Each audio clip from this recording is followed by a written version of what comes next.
Good morning, good afternoon, good evening. Hope you're all doing well. Do you like metal and alternative music? How about festivals and gigs? If you like TV, film, video games, and 90s nostalgia, then I think you just found your new favourite podcast. Welcome to Trash Talking. Normally, this is the time where I'd ask the Trash Talking house band to run the rhythm. But before we do that, I have had the true Download Festival headliner in touch. You may know them as you've seen them every year that you've attended.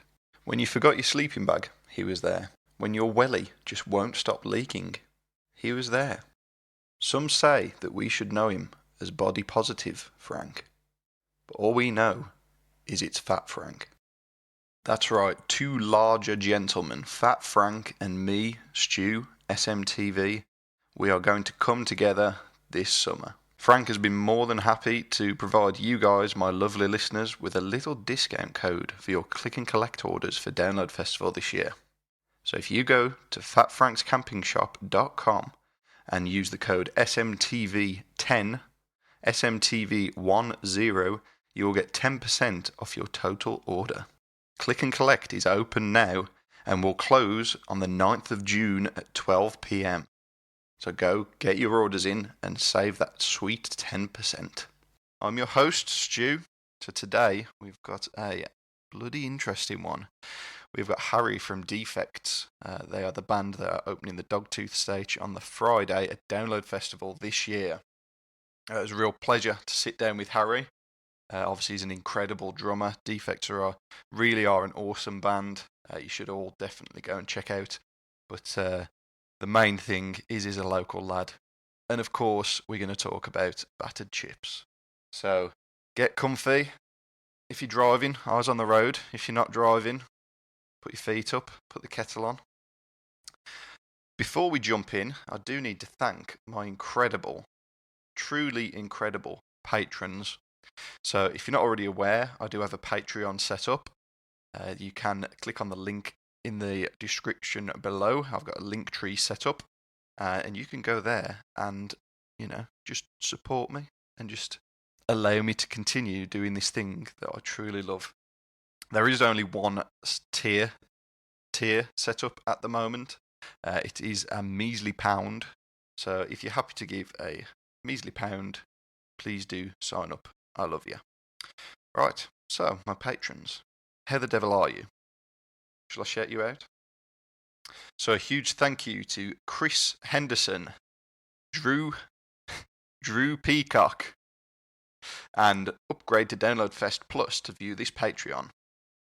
So you've all thought you'd be pretty funny and change your name. But thank you, all of you, for signing up. It's incredible.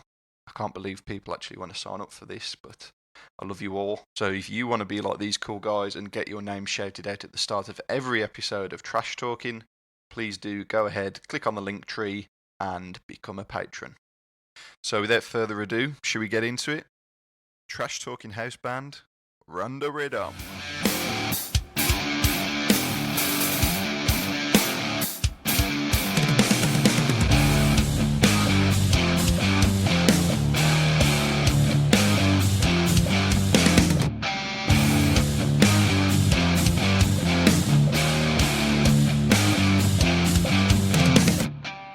Right, so Harry, hello and welcome. Thank you very much for taking the time to come on Trash Talking. It's brilliant to have you. Thank you for How are having you me. today?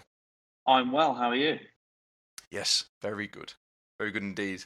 Bit of a speed bump last night, but we've managed to sort it for this morning.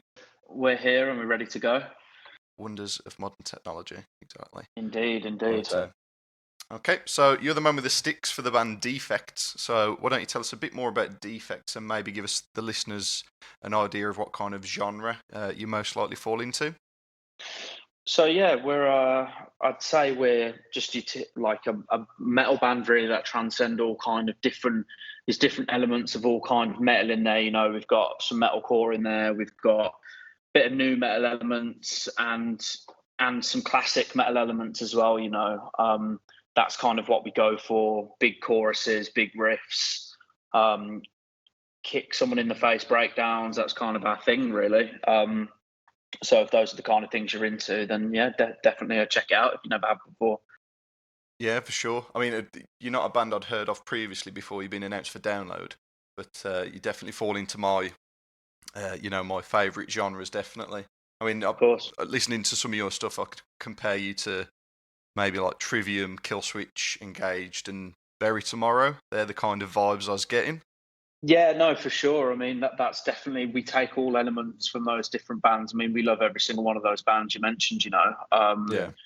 and especially Kill Switch and, like Trivium, great guys. And I worked with Berry for quite a long time, so that they're a real close bunch of guys to us, and we take loads of influences from all those kind of bands. Oh, awesome, brilliant. Yeah, I think, as you say, like the big choruses, like the sing-alongable choruses, it definitely takes I'm expecting you to take some influence from those. Yeah, it's what we all grew up listening to, so it's kind of like Yeah. we've come up with those kind of genres, and then so we just came together and smashed them all together, really, and kind of made our own Defects kind of thing. Brilliant, brilliant. I mean, as the drummer yourself, I'm not stalking you, but I've been on your Instagram. You're 28 years of age. You're the same age as me. I'm Um, 29 now, actually. I turned 29 about a month ago, so okay. I'm staring down the barrel of 30 now. So yeah. That's it, yeah. Well, I'm right there with you. I turn 29 next week, so I'm there with you. Well, happy birthday for next week. Thank you very much. So yeah, I'm just curious. Obviously, growing up in the same eras, like the golden Mm. years, the 90s, early noughties. I'm just curious what your personal influences were as a drummer and what kind of music you grew up and with, and what made you want to become a musician as you are. So my influences when I was growing up was kind of like a big influence for me was Funeral for a Friend. That was the band that made me want to start drumming. Ryan Richards, their drummer, I still to this day when I'm writing drums, find myself taking a lot of influence from him. And it was kind of that whole era, like Finch, Taking Back Sunday, Funeral for a Friend, those kind of. And then as I got older, it kind of went into the more heavier stuff like Bullet for My Valentine, Trivium. Um, I've kind of always been all across the different elements of metal, really, growing up. And then when I was in like midway through school, it was like Gallows, like the kind of punk, like resurgence of British punk rock. Um, but drumming wise, it was definitely that early noughties. Um, the massive choruses and like the bringing Yeah. back those classic riffs, but in like a new modern take, and that was really what got me fired up for wanting to be a drummer. And I went to go see Funeral for a Friend support Iron Maiden in like 2002 when I was about 7, and I think I can pinpoint that moment of being like, that's what I want to do. Yeah. So yeah, This is my I'm quite, future. Yeah. yeah, exactly. I just saw the whole setup and saw the drums and was like, so you can hit things and make a living out of it, and you can do it in front of a load of people, and that just fascinated me from the off, really. So ever since then, it's kind of just been a passionate obsession. Yeah. So younger you would be very proud of where you are right now and what you've achieved so far. Well, we've supported Funeral for a Friend, so I think if I told 7-year-old Harry that, then I think he'd be very shocked and surprised, really. So yeah, I'm quite proud of everything I've done personally and what the band has achieved so far in our early days. Like I think it's really, really promising and really exciting, and we don't take a moment of it for granted, and we're really humble with it. Awesome. No, I'm really happy for you. When you just mentioned you saw Iron Maiden in 2002, can you remember what your first gig was as a child? Embarrassingly enough, my first gig was actually Kylie Minogue at the NEC in Birmingham. Very nice. I wouldn't really call it a gig. I call that more of a concert. Yeah, yeah. And then my actual first, what I consider a gig, was I actually saw Wheatus at the Carling Academy in Birmingham, which is now, I think it's called something else now. Is it It the keeps shutting Institute? down and reopening. Yeah, I mean, no, it's not even the Institute. The old Carling Academy it Was turned it the into the ballroom? ballroom. Yeah. Yeah, it's on yeah, it's like the other end of Birmingham to where the new hmm academy and the institute is now. But yeah, that was like my first experience of like a hot, sweaty, like 2,000 kids just kind of having it, like I know it's Wheatus, and then after that it was going to like Funeral for a Friend shows, and seeing those like bands that were coming through at the time, and it just like that whole, like the smell. Anyone listening will know that smell when you walk into a venue of sticky carpets, sticky floors. yeah. Last night's gig, like, and spilt beer all over the floor. Like, it sounds probably gross to no one who's experienced it, but something about it, man. There's something So about homely. it. Yeah, Exactly. It makes you feel like you're home. Yeah, for sure. exactly that. I mean, to comment on first gigs, my first gig was McFly at the Wolverhampton Civic. So we've all been there. We've all had humble beginnings. Mate, I still like. I still love going to that sort of stuff. I'm not like a gatekeeping metalhead, Like, I love pop music. I love everything, Like, if I enjoy it, I love it. I'm not ashamed. I don't believe in guilty pleasures personally, No. yeah. And McFly, man, that's a good first show. Put on a good. It's a good start. They put on a good concert, man. Definitely.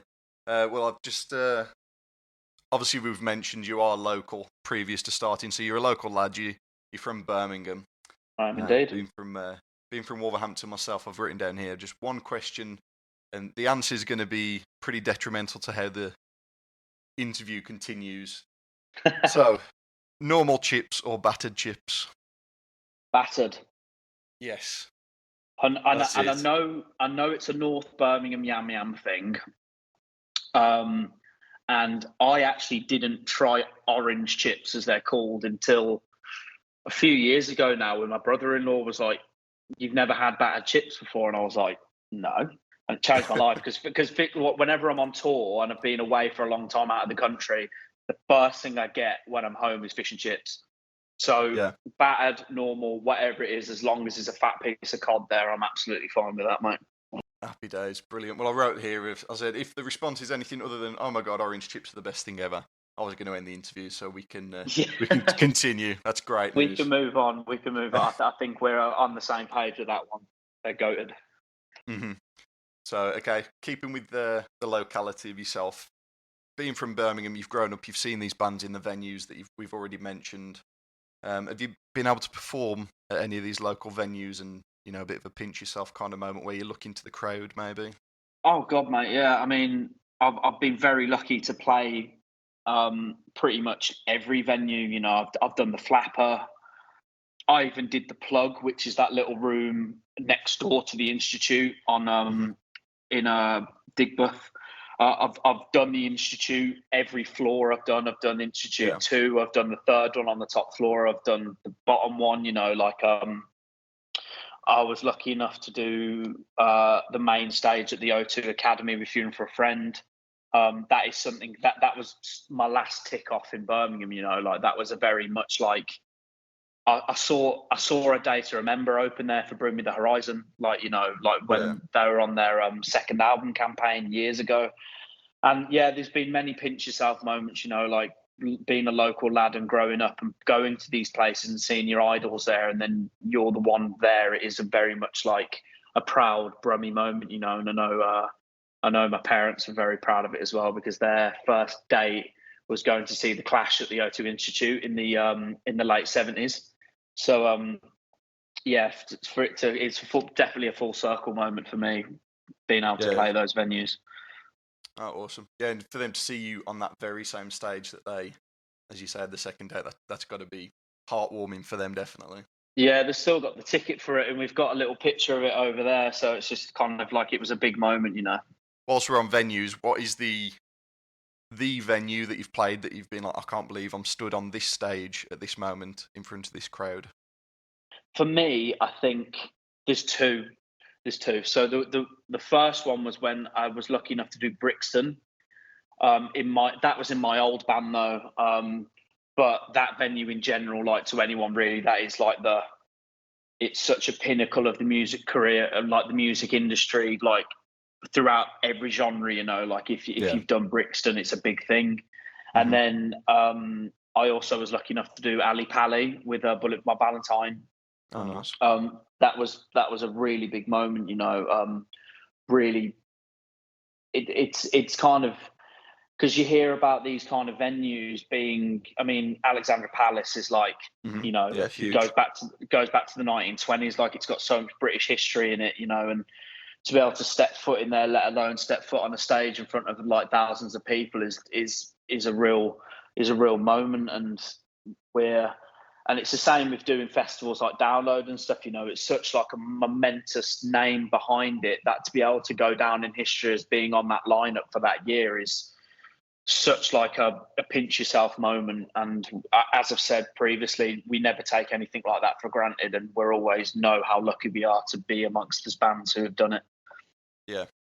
And you mentioned there were two moments, so you got Brixton, and was there one more, or? So, well, Ali Pali. Oh, I do apologise. Yeah. It was that, and we've been very lucky to do many classic venues around London and things like that, and things that we're very proud of. And there's more to be done, like of Defects as a band, and we're just about to do our first album, so it's only up from here. We're hungry and we're ready to go, and wherever anyone will have us, will be there. Like we're not precious with that sort of thing. So yeah, okay, brilliant. Well, that was a perfect segue, because my next question was obviously, tell us about the new album. You've obviously released the EP. You've got the album coming up end of this month, May. You obviously must be excited for that coming out. Yeah, I mean, it's been a long time coming, man. It's been years in the making. It's been a really exciting journey from its inception to now, and we've just been sitting on it for a while. We can't wait to finally get it out as a full body of work to everyone, and we're really excited about the next single, which comes out on release day, Echo Chamber.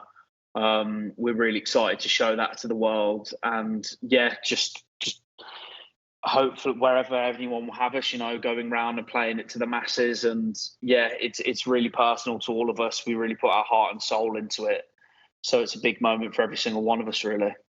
Yeah, that's it. I mean, you mentioned that you do want to get out, you want to get playing. You've got your album release gigs at the end of the month. Yes, we've got 3 album release shows in Manchester, London and Birmingham. Just a celebration of it coming out with some great supports all across the country. We've got Black Coast as main, and then we've got some great locals like on each of the 3 shows. Just some small intimate shows, hot and sweaty.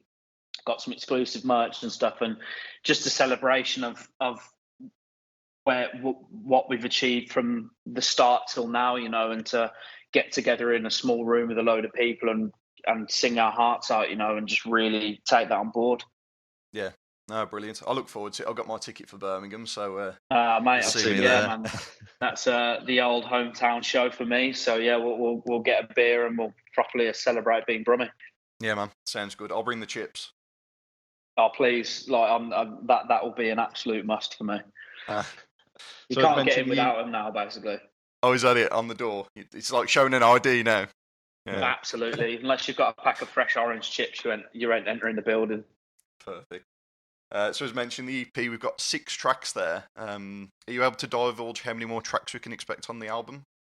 Well, so basically, the things with the EP, like a lot of those songs are on the album, and like we remastered and we remixed them and stuff, and we gave them a bit more, few more elements, because we were sitting on the album like, well, we need to release a body of work, like to get ourselves out there. Like you can't just go out there without anything, So the tracks that are being added to the album, like, are our favourite ones. Like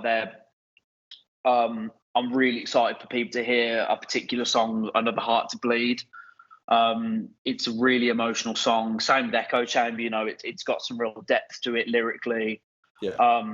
I think a lot of people are going to see that and hear that from the first listen, and I'm so proud of those songs, and I'm proud of every single one of them, and I think Tony, our singer, and Luke, our guitarist, have really done something that, like, I'm so excited to show people, like there's not one song on the album where I'm like, yeah, not like, like, for me, it's all killer, no filler, to quote Sum 41. So, there's a few real gems in there for me that really stand out. And Gone to Waste, the ending song, that's just got like a real classic. And that's where the influences from the early days of like Funeral for a Friend have come in, where the last song on the album was this big 5 to 6 minute long song that had this epic outro, and it really signed off the album. on an emotional high, you know, and I think that's what Gone to Waste has got, and it signs off the album for me absolutely perfectly. It really takes me back to those earlier albums when I was a kid that I used to listen to. So yeah, I honestly can't wait for people to get their hands on it. Brilliant. I'm happy for you. So you're going to have that in physical forms available at the gigs, and then obviously to purchase online as well. Yeah. We've got vinyls, we've got CDs, you know, like of course, like all streaming platforms, and on the album we've actually got there's a secret hidden song within the album. So it's not on the track listing, but it's in the album. Okay. So if anyone spots it before it comes out on streaming, because it's not available to stream, it will only be on physical. Oh, interesting. But we'll be playing it on the album release shows. We're playing the whole album, like not front to back, but it's like, you know, we just thought, fuck it, like might as well just do it. And so yeah, that hidden song will be in the set list. And if you purchase a CD before the release or at the shows, then you'll be able to have it on CD or vinyl, but we won't be releasing it on streaming just yet. So interesting. Okay. Well, I'll be picking little up incentive, you know. Yeah, of course. Yeah. I mean, a lot of people don't buy physical anymore, but it's good for you to do that. I think more people should do that really, and get some more CDs and vinyl out there. Yeah, there's a hidden gem in there. So if you do purchase a CD and you do find it, then hats off to you. Yeah, brilliant. Well, I'll be picking up a vinyl at the show anyway, that's for sure. Fantastic, mate. Love to see it. Right. So, Download Festival, big nugget of excitement for you. That's a big one for us. Yeah, it's such a world famous, you know, and it's so. The biggest bands on the planet in our world have played there, you know, you big, like you Metallica, AC/DC, Iron Maiden, you know, and Avenged are doing it, like Lamb of God, Killswitch Engage, Bring Me the Horizon, you know, like any name you can think of in our lane of music has done it and speaks so highly of it. To be able to be amongst the acts that are on that lineup is just something special. Yeah, truly incredible, I bet. I mean, you've already played personally before, haven't you, at Download? I have. Yeah. I played it a couple of times actually, and I tried to go every year. I did go every year up until a few years ago, and I started like doing drum teching and stuff like that, where there was European festivals crossing over to it, and it feels like home to me. And you know, like it's the metal community really comes into its own at Download. I think. Like you can go to Reading or Leeds or, you know, whatever, but Download has this community vibe to it. I think metal is such a special community. It's like family, you know. Everyone's everyone's friendly, everyone's like it's just such a great festival to be to, and I'll go to it for the rest of my lives, and I'll take my kids to it, you know, like I think that's the thing about Download, it transcends generations. Yeah. You've got parents who went there when they were a kid taking their kids, and you've got grandparents who are there with their kids who are now older, you know. It's such a great festival, and the organisers are lovely, and the people involved are so nice, and it's just I'm so excited to go again, you know, and to be going there and playing. It's just another level. I would have gone anyway, you know what I mean? Yeah. So yeah, it's just I'm really excited. No, brilliant. I mean, in talks about it being a big family, it's like all year. Not so much myself, but a lot of people who go, they might feel like they're outcasts from the general public, and then for one weekend they're able to come together and, you know, they're with their own people, you know. Well, that's it, you know, and I've always said that because I've been going to Download. The first Download I went to, I think, was about 8, and my parents took me, and it has that vibe, you know. Everyone there is just wearing what they want, being who they want, doing what they want, which is they should be able to feel comfortable like that in any society, you know. Like we did some work with the Sophie Lancaster Foundation at Bloodstock, and brilliant. I think it really that community really rally around each other and encourage people to be themselves, and I think that is why I love Download so much, because everyone's there just doing their thing, like, and no one gives a fuck. Like everyone's like, yeah, cool. Like people would prefer you to be doing that, you know, like. They want you to dress how you want and be who you want and do what you want, and Download is the perfect festival to be able to go there and really spread your wings, you know. Yeah, man. Big up Download. Yeah, man. It's a big up Andy Copping, big up Download. Like it's such a great festival. They're the one, man. Well, I'm just going to discuss. Is it okay if I discuss the time you played there with Shapes? Is that okay? Of course, yeah, man. I'm not bothered. Just looking at the other bands that you shared that tent with. Yeah. Obviously yourself, Shapes, but in that same tent on that year, you had bands like Sleep Token. They actually supported you that year. They did, yeah. Sleep Token were below us that year. Yeah. It's strange how things. Like it's fascinating. I do that. I look at old lineups from even 20 years ago, and I'm like, who was on the lower stages, and it really gives you that push to be like, yeah, one day we could be in that position, Well, that's it. There's nothing stopping you, exactly. I think, funnily enough, about that Sleep Token thing is we borrowed Grant, our bassist in Shapes. He was wearing an orange boiler suit, and we ran into their dressing room and borrowed some body paint off them. Yeah. To do our album logo on the back of his boiler suit. So yeah, big up Sleep Token. Thanks. Oh, sweet, awesome.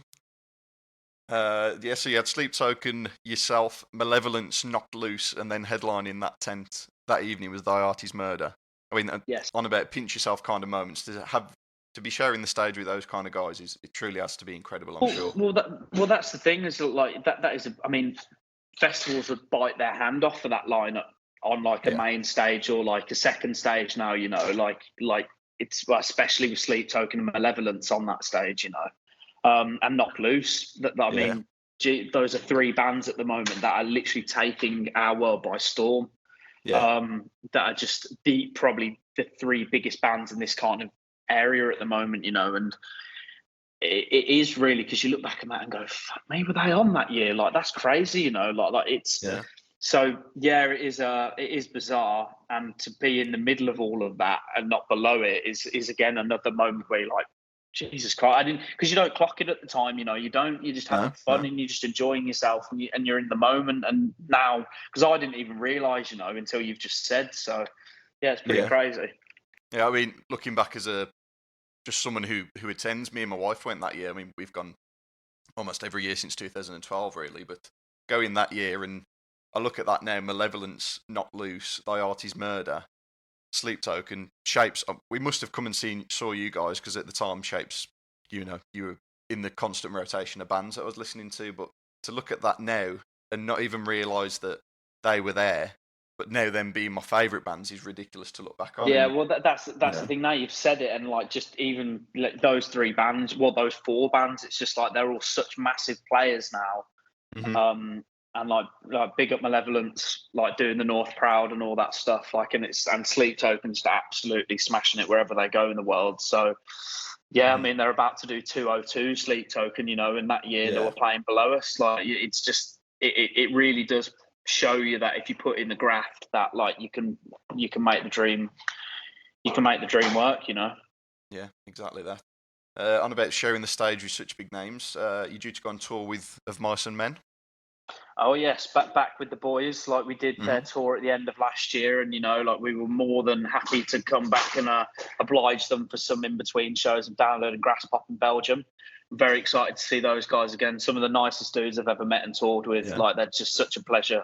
But yeah, really excited to be back on sharing the stage with those boys. Brilliant, glad to hear it. So yeah, we've obviously discussed you being at Download. You'll be opening the Dogtooth stage at 1:00 on the Friday. Hell yeah. Yeah, everyone needs to get up early and get in there for you, which I'm sure they will do. Because to be honest, kicking off the festival, man. Yeah. I mean, as I said, like prior to hearing you guys on the lineup, I didn't know you're out there. But the amount of people that I've seen, I mean, multiple Discord groups and all the Facebook groups and whatever, the amount of times I'm seeing Defects being thrown about, saying how like some people are saying you guys are like the band of the weekend for them and stuff. That's got to be. Yeah, it's that's the beauty of Down, because I see on a lot of Reddit forums and stuff, people going, what new band should I check out? Because the metal community, as well as being a family sort of thing, is they're very open to checking new stuff out. Yeah. And I think Download has always been a real champion in that, and it gives people an opportunity to go and see these acts. They might have heard them, like they wouldn't necessarily buy a ticket or travel to a show, but it gives them the opportunity to just wander over and give it a listen. And then the next time that band, so hopefully after Download, when we do touring at the end of the year, a load more people would be like, saw them at Download, they were sick, I'm going to go buy a ticket, and Download has always been really fundamental in kicking bands' careers off like that, because it gives them an opportunity to play in front of new people or people that are kind of on the fence. Yeah, absolutely. So, obviously mentioning your Download set, have you got a set list decided? Obviously, you've mentioned your album release shows are going to be the album. We do. It's all bangers front to back. It's just go in there, melt some faces, and just go for a beer. Like that. That is our. We want to kick it off with a bang, and we want to just be really just be straight to the point. We haven't got long. Hopefully, we'll come back in a couple of years and have a bit of a longer set. But we're just going to be coming in, playing all the ones that people probably want to hear, and with one. Like with a couple that are new to the set list, and just going in and kicking it off, man. Sweet. You mentioned going in there, kicking ass and getting a drink. Are you hanging around for the festival? Oh mate, yeah, we're there. Like we're there Saturday and Sunday as well. Like we're literally going to play our show, and we're going to come out and watch some bands ourselves, and just enjoy the festival and really get involved, and talk to some fans and just have a good time, dude. Like we're all staying for the weekend. We're all camping and stuff like that. So we're all gonna be there because the first of Mice and Men show is in Cardiff on the Monday. So we were like, shall we just like send it and just like stay at Download and just have it? Yeah. So that's what we're doing. Oh, sweet. Are you going to be in luxury or are you going to be general camping? I think the guys want to be getting in and general camping, and but I'm doing some stuff with the Hunter on the main stage on the Saturday, so I'll be kind of hanging around, working as well as fun and work. Like that's I'm kind of got to find the perfect middle ground. The balance, yeah. Yeah, I've got to find the balance, but you'll find me out there in some pits and stuff like that. Don't worry about that. Sweet, good man. Is there? Sorry, let me go on to the questions. So someone has already asked this, so I won't ask it myself. So just some questions, if that's okay. Of course, man. Some of the fans. So, firstly, we have a question from Vicky. Do you sing in the shower? If so, what songs? Oh, this is a Tony question, to be fair, because he's always bloody singing. Well, no shit, he's a singer. But for me, I'm a classics guy, man. Like I found myself, I was just doing a shop, like a weekend shop in Morrison's earlier, and I found myself walking around singing the Bee Gees. So I'm in the shower. It's all classic bangers, You've got Sweet Little Lies, Fleetwood Mac. That's a big one in the shower. How Deep Is Your Love? Big one for me in the shower. Nice. On the classics. If we're singing in the shower, it's some 70s bangers for me. Yeah, sweet. I mean, it's always the ridiculous stuff you don't necessarily admit to listening to. But the other day, I found myself singing to Christina Aguilera. Fantastic. In the shower. Yeah, I'm all for it. Like, man, like literally, the shower's the moment to really let rip. And for me, that is singing some classics, like even Frankie Valli in the Four Seasons. That comes out quite a lot. So yeah. Mm-hmm. I can imagine. I reckon you get in those high notes. Oh mate, that falsetto is right up there, man. I'm all about it. Awesome. Next question from Chris Henderson. If you could collaborate with any artist outside of metal and the metal subgenres, who would you choose? Me personally, I think off the top of my head, I'd love to do something with. There's two here because there's one that you could argue that they're in our world, but not. Sometimes they're not. I'd love to do something with Charlie Simpson. I was a big Fight Star fan growing up, and now he's done The Masked Singer. I think I can say he does transcend outside of our world. Yeah. But if I'm throwing a complete curveball out there and a wish list, someone like Drake or or Kendrick Lamar or someone like that. Like I like my hip hop and my rap and my pop rap and stuff like that. So Justin Bieber, love me a bit of Bieber. Purpose is a fantastic album. Fuck the haters. Just throwing some wild cards out there, man. Like if we're going for anyone, so like big Drake fan. I love some Biebs. So something like that. Awesome. Defects supporting Biebs on the next tour. Mate, first. I'm here. Give me a call. Yeah. You mentioned Charlie, obviously from Busted. Will you guys be seeing Busted at Download this year? I'll be checking it out. You know, like Yeah. I wish it was Fight Star and not Busted. You know, like Okay. because I missed the Wembley show. We're on tour with Orbit Culture. Oh yeah. So which I was gutted about, and but all my family went and my partner went and stuff like that. So they were sending me videos and yeah. So I will be checking it out. Love Charlie, so I will be checking that out. Awesome, brilliant stuff. So Dylan Ashton has asked, what band/artist inspired you to pursue music? We have already touched on this. So it was like Funeral for a Friend. I'm not sure if there's anything else you can add to that. Well, I know if I speak for the other guys, it was like Linkin Park is a big influence for Tony. Like Chester Bennington is the reason why he's a singer. Yeah. So for him, it's like Linkin Park, and then I know Luke is like a big Killswitch fan, big Lamb of God, Slayer, Pantera. You know, like he's much more of like that really hard late '80s, early '90s kind of metal. The real pioneers of like the modern version of hard metal. And then you've got James, he loves his classic cock rock. Like it's hilarious. Like the guy he should be in the '80s. I believe he's come from a time machine. Like it's hilarious. Cock rock, we talking like hair metal? Like not at all. Give me an example of cock rock. Like Motley Crue, White Snake. Yeah. You know, like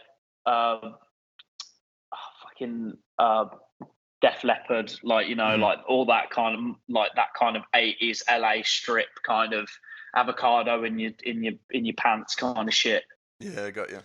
Yeah, and then David is very much like the early days of metalcore, like Unearth and stuff like that. You know, like just very like the influences that like Funeral for a Friend would have taken. You know, like the first ones to kind of do what we know as the breakdown, like that kind of thing. So yeah, if I'm covering all the other boys. Yeah, it's quite a varied. Oh yeah, man. Pool. We've all our influences as kids has come from all sorts of areas. So yeah. Yeah, brilliant stuff. We got George Butler, who has asked, besides yourselves, of course, is there anyone else on the download lineup that you would recommend seeing to anyone listening? A big one is a band called Harry. Okay.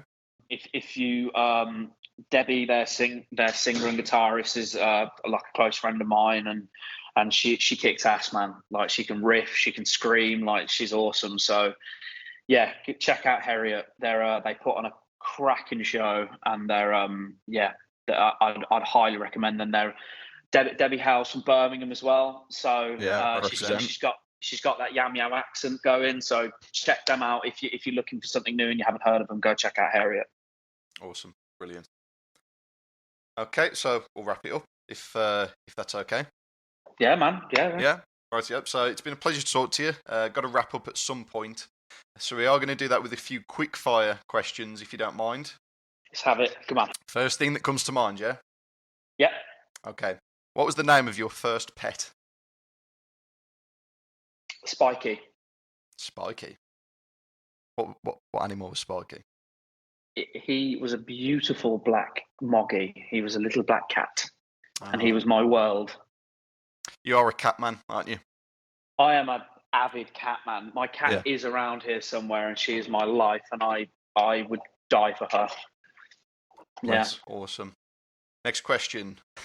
What is your mother's maiden name? Bunce. Yeah, I'm not trying to steal your identity. Yeah.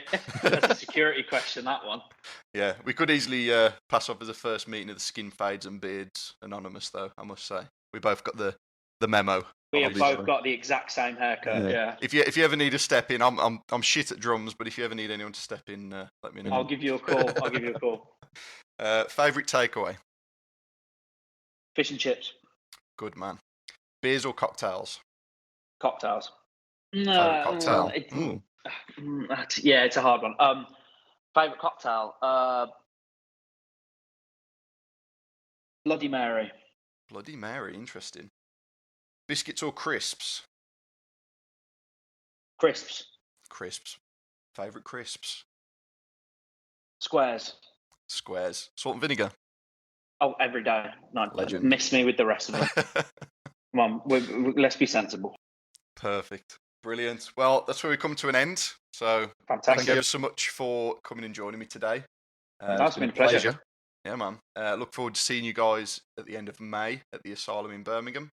Again, do you want to remind everyone where you're going to be playing at the end of May, where they can get the tickets? So you can get the tickets from our website. That's wearedefects.com/live. We're doing the London Old Blue Last on the 28th of May. And then we're doing Birmingham Asylum 2 on the 30th. And then Manchester Satan's Hollow on the 31st. We've got support from Black Coast, Continents, Darla, and Alchemize. And then, come down, mosh, party, celebrate. We'll have vinyls, CDs, some exclusive merch, our exclusive collab with 10 clubs. Come down and mosh. Brilliant. Yep, come and support the lads. And the album's releasing on what date? It is releasing on May 24th on all major platforms. You can purchase that from our website as well. And we'll have a single out that day as well. So May 24th, 2024, Modern Era drops on all major streaming platforms. Awesome. Well, all of those links will be in the show description. So if you're listening and you want to check them out, support the boys, go and please do. Below. Okay, Harry, thank you very much. Thank you. No, thank you very much. Take care. Bye now.